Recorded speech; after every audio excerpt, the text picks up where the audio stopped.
এখানে লোকটি ওই সুইমিং পুলে বড় বড় 3টি কুমির ছেড়ে দিয়ে দেয়। হা হা হা, এদের আজকে কুমির খেয়ে ফেলবে। আর তখনই একজন সুইমিং পুলে গোসল করার জন্য লাফ দিয়ে দেয়। আরে ভাইজান, এই পানির ভেতরে আবার কুমির কোথা থেকে আসলো? ভাইজান আপনি এত ভয় পাচ্ছেন কেন? কি হয়েছে? ভাইজান এই পানির মধ্যে কুমির দেখেছিলাম আমি। চলো তাড়াতাড়ি এই সুইমিং পুলের মালিককে বলতে হবে।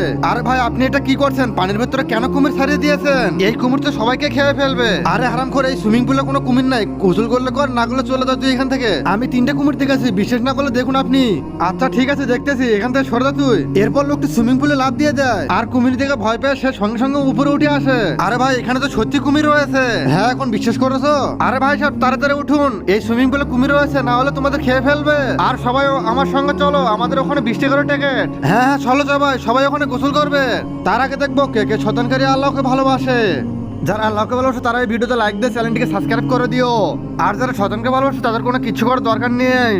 এরপর লোকটি বলে, ভাই সাহেব 1 মিনিট দ্বারা আমি কুমিরগুলো উঠিয়ে নিয়ে আসতেছি। এই শালা দ্বারা, এর মানে তুই এই সুইমিং পুলে কুমির দিয়েছিস, এদেরকে মারো সবাই, একে।